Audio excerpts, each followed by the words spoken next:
Assalamualaikum warahmatullahi wabarakatuh. Perkenalkan, nama saya Ihsan Nurdin dari SI 203 Prodi Sistem Informasi. Di video kali ini saya akan menjelaskan tentang apa itu sistem operasi dan jelaskan fungsinya. Yang kedua itu ada karakteristik dari sistem operasi.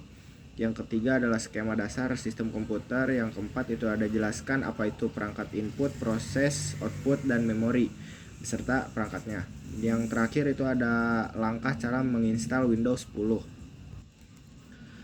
Oke, pertama di sini saya akan menjelaskan tentang apa itu sistem operasi.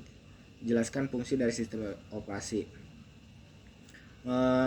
Sistem operasi atau yang disebut operating system OS adalah perangkat lunak yang berfungsi sebagai penghubung antara pengguna dan perangkat keras komputer. Sistem operasi mengelola perangkat keras komputer dan menyediakan layanan untuk aplikasi perangkat lunak. Di sini ada fungsi utama dari sistem operasi, yaitu adalah manajemen proses. Yang kedua itu ada manajemen memori. Yang ketiga itu ada manajemen perangkat keras. Yang keempat itu ada manajemen sistem berkas. Yang kelima itu ada manajemen keamanan dan proteksi. Yang keenam antarmuka pengguna. Dan yang terakhir adalah manajemen jaringan. Yang pertama saya akan menjelaskan tentang manajemen proses, yaitu mengatur penjadwalan proses sehingga proses-proses dapat dieksekusi secara efisien. Terus ada mengelola proses-proses yang sedang berjalan, termasuk pembuatan, penjadwalan, dan terminasi proses. Yang kedua itu ada manajemen memori, yaitu mengalokasikan dan mengatur penggunaan memori utama RAM untuk proses-proses yang sedang berjalan. Terus ada menyediakan mekanisme memori virtual untuk memungkinkan pengguna memori lebih efisien. Yang ketiga itu manajemen perangkat keras, yaitu untuk mengontrol dan mengelola perangkat input dan output seperti keyboard, mouse, printer, dan perangkat penyimpanan. Yang keempat itu ada manajemen sistem berkas, yaitu mengelola penyimpanan data dalam berkas dan direktori di sistem penyimpanan seperti hard disk dan SSD. Menyediakan akses yang aman dan teratur ke berkas-berkas dan direktori. Yang kelima itu ada manajemen keamanan dan proteksi, menyediakan mekanisme untuk melindungi data dan sumber daya sistem dari akses yang tidak sah, mengatur hak akses pengguna dan memastikan bahwa hanya penggunaan yang berwenang yang dapat mengakses sumber daya tertentu. Antarmuka pengguna yaitu menyediakan antarmuka yang memungkinkan penggunaan untuk berinteraksi dengan sistem, baik itu melalui Command Line Interface, CLI, atau Graphical User Interface atau GUI. Yang terakhir itu adalah manajemen jaringan, mendukung komunikasi data dan pengelolaan jaringan komputer, memungkinkan komputer untuk berkomunikasi dengan komputer lain melalui jaringan lokal atau internet. Sistem operasi seperti Windows, Mac OS, Linux, dan Android adalah contoh sistem operasi yang digunakan pada komputer dan perangkat mobile seperti mereka itu bertanggung jawab untuk memastikan bahwa perangkat keras dan perangkat lunak bekerja secara harmonis dan penggunaan dapat menggunakan komputer mereka dengan cara yang efisien dan efektif. Lanjut di sini di soal nomor 2 itu ada sebutkan karakteristik dari sistem operasi open source dan closed source. Karakteristik sistem operasi open source yaitu yang pertama itu akses kode sumber. Kode sumber dari sistem operasi open source tersedia untuk umum. Pengguna dapat melihat, memodifikasi, dan mendistribusikan ulang kode tersebut. Yang kedua itu ada komunitas pengembang. Pengembang dan pemeliharaan dilakukan oleh komunitas pengembang dari seluruh dunia. Ini memungkinkan banyak kontribusi dan perbaikan secara terus-menerus. Yang keempat itu ada transparansi. Karena kode sumber tersedia untuk umum, pengguna dapat memeriksa dan memastikan bahwa tidak ada fungsi tersembunyi atau berbahaya dalam sistem operasi. Yang kelima itu ada keamanan. Keamanan dapat lebih kuat karena banyak pengembang yang dapat meninjau dan memperbaiki kerentanan dengan cepat. Namun, ini juga bergantung pada kecepatan komunitas dalam menanggapi masalah keamanan. Yang keenam itu ada kustomisasi, yaitu pengguna dapat memodifikasi sistem operasi sesuai dengan kebutuhan mereka, menambahkan atau menghapus fitur sesuai keinginan. Yang ketujuh itu ada dukungan. Dukungan seringkali disediakan oleh komunitas melalui forum, mailing list, dan dokumentasi online. Perusahaan atau organisasi mungkin menawarkan dukungan komersial berbayar.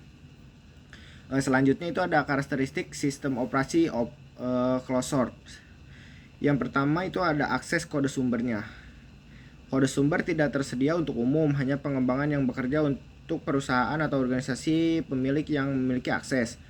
Yang kedua itu ada pengembangan terpusat.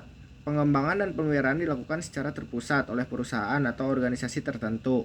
Ini memungkinkan kontrol yang ketat atas perubahan dan fitur baru. Untuk transparansinya, karena kode sumber tidak tersedia, pengguna harus mempercayai perusahaan atau organisasi pemilik mengenai apa yang dilakukan oleh sistem operasi. Yang untuk keamanan tergantung pada perusahaan pemilik yang bertanggung jawab atas penemuan dan perbaikan kerentanan. Terkadang ini bisa lebih lambat dibandingkan dengan model open source yang tadi. Untuk kostumisasinya, yaitu kemampuan kostumisasi terbatas pada opsi yang disediakan oleh perusahaan pemilik. Pengguna ini dapat memodifikasi kode sumber secara langsung. Contoh sistem operasi open source adalah Linux, sedangkan contoh sistem operasi closed source adalah Microsoft Windows dan macOS. Oke, lanjut di soal nomor 3, gambarkan skema dasar sistem komputer. Skema dasar sistem komputer mencakup beberapa komponen utama yang bekerja sama untuk menjalankan fungsi komputer. Berikut adalah komponen-komponen tersebut beserta gambaran skematisnya. Yang pertama itu ada komponen utama sistem komputer, yaitu Central Processing Unit atau yang biasa disebut dengan CPU. Yaitu di dalamnya itu ada ALU, Arithmetic Logic Unit, melakukan operasi aritmatika dan logika. Selanjutnya ada CU, mengontrol operasi dari semua komponen lain. Yang terakhir ada registers, menyimpan sementara untuk instruksi dan data yang sedang diproses. Yang kedua itu ada memori.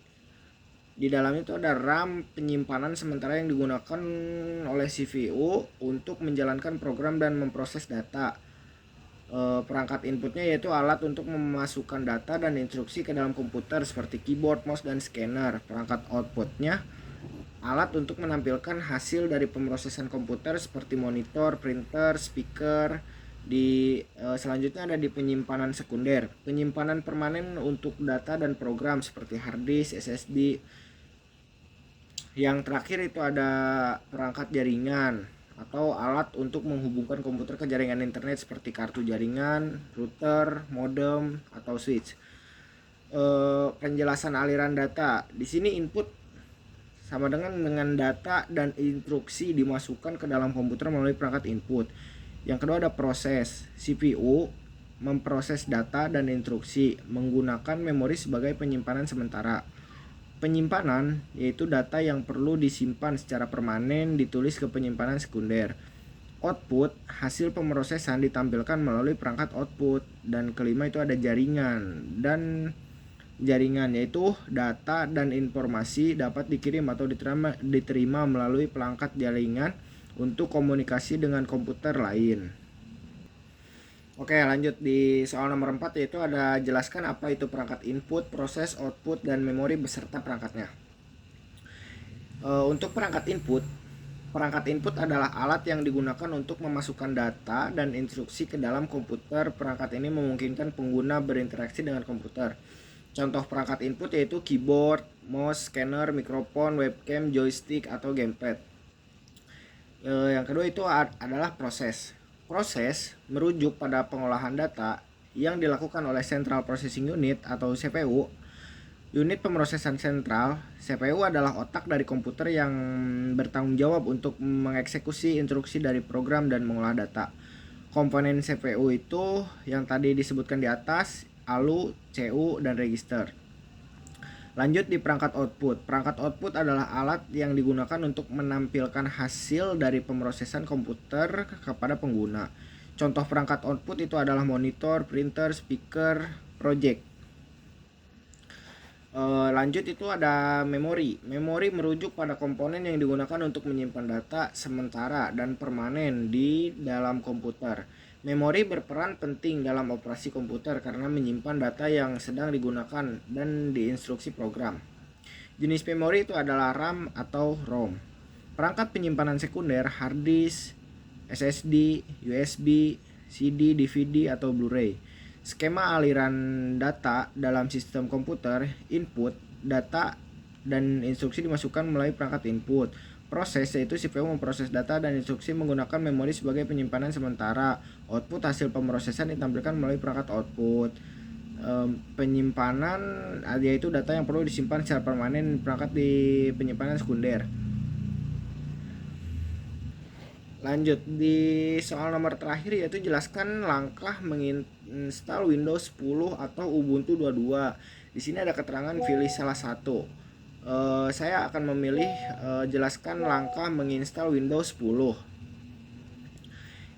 Untuk menginstal Windows 10 itu memerlukan beberapa langkah yang sistematis. Berikut ini adalah panduan langkah demi langkah untuk menginstal Windows 10. Persiapannya yaitu persyaratan sistemnya itu prosesor 1 GHz atau laju cepat, RAM 1 GB sampai 32 bit atau 2 GB untuk 64 bit. Cadangan data, pastikan untuk mencadangkan semua data penting dulu sebelum memulai proses instalasi. Yang ketiga itu adalah media instalasi. Anda memerlukan media instalasi Windows 10 yang bisa berupa USB flash drive atau DVD. Anda bisa membuat media instalasi menggunakan alat resmi dari Microsoft yaitu Media Creator Tool. Jadi pastikan di dalam USB-nya itu udah terinstall Windows 10. Langkah-langkah instalasinya yaitu buat media instalasinya, unduh dan jalankan Media Creator Tool dari situs Microsoft kalau Anda menggunakan situs resmi dari Microsoft-nya. Lalu habis itu pilih Create Installation Media for another PC. Pilih bahasa, edisi, dan arsitektur 34 atau 64 bit. Sesuaikan dengan PC atau komputer kalian. Pilih media, USB flash drive atau ISO, pilih untuk DVD. Selanjutnya kita akan boot dari media instalasi. Masukkan USB, flash drive atau DVD ke komputer yang akan diinstal. Lalu habis itu restart komputer dan masukkan ke BIOS. Biasanya dengan menekan tombol seperti F2, F12, Delete atau Escape saat startup. Itu tergantung dengan komputer atau PC kalian. Atur komputer untuk boot dari USB atau DVD drive. Lalu simpan perubahan dan restart komputer. Di sini saya akan mulai instalasi. Setelah boot dari media instalasi, layar Windows Setup akan muncul. Pilih bahasa, waktu, dan metode input keyboard, lalu klik Next. Klik Install Now. Masukkan kunci produk. Masukkan kunci produk Windows 10. Jika Anda tidak memiliki kunci produk, pilih I don't have a product key. Untuk melanjutkan, Anda dapat memasukkan kunci produk nanti. Pilih edisi Windows. Pilih edisi Windows 10 yang sesuai, Home Pro dan lain-lain, dan klik Next. Lalu selanjutnya ada centang kotak untuk menyetujui persyaratan lisensi dan klik next lagi. Pilih jenis instalasi, pilih custom, install Windows only untuk instalasi bersih. Pilih partisi tempat Anda ingin menginstal Windows 10 dan bisa menghapus partisi yang ada dan membuat partisi baru atau memilih partisi yang ada. Lalu klik next untuk memulai instalasi. Windows akan mulai mengcopy file dan melakukan instalasi. Selesaikan instalasi. Setelah instalasi selesai, komputer akan restart beberapa kali. Ikuti petunjuk di layar untuk mengatur Windows 10 termasuk pengaturan wilayah, tata letak keyboard, akun pengguna, dan pengaturan privasi lainnya. Masuk dengan akun Microsoft atau buat akun lokal. Mungkin dari saya cukup sekian. Mohon maaf bila ada salah kata. Wassalamualaikum warahmatullahi wabarakatuh.